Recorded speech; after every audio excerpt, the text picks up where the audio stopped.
pemikiran strategik ataupun strategic thinking adalah satu bentuk cara berfikir ya yang melihat jauh ke depan ya, misalnya 3 tahun akan datang, 5 tahun akan datang ya, dan fokus dengan matlamat jangka panjang ya, dan penyusunan perancangan program yang strategik untuk kita capai matlamat yang kita tetapkan tadi ya.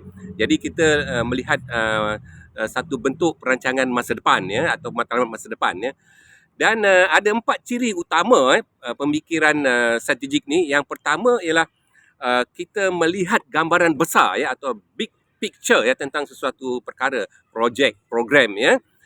Sama ada dia melibatkan peribadi, keluarga ataupun organisasi ya.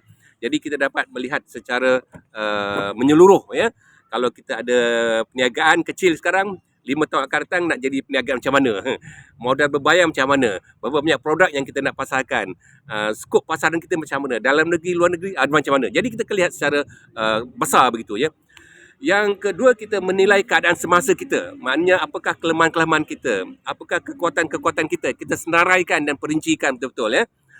Dan yang ketiga ya, kita menjangkakan apakah risiko, ancaman-ancaman yang kita akan bakal hadapi. Begitu juga apakah peluang-peluang yang mungkin kita boleh garap ya, untuk tempoh masa yang panjang tadi kan, 3 atau 5 tahun tadi.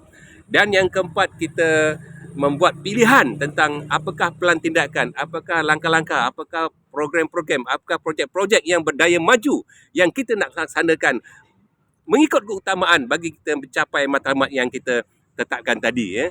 Jadi pemikiran strategik ini melibatkan bentuk-bentuk pemikiran yang lain, misalnya pemikiran logik, pemikiran kritis, pemikiran analytical, pemikiran kreatif, pemikiran intuitif ya. Kita gabungkan sekali baru dapat kita hasilkan satu pelan tindakan perancangan yang strategik sifatnya ya.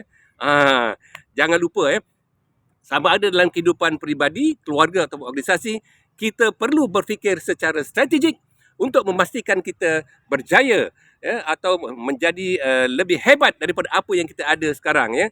Dan kita boleh jangkakan apakah perancangan-perancangan dan pelan tindakan yang kita patut susun dan tindakan-tindakan yang kita patut ambil ya, untuk mencapai matlamat jangka panjang tadi. Selamat maju jaya. Berfikir secara strategik, insya-Allah anda pasti berjaya. Terima kasih.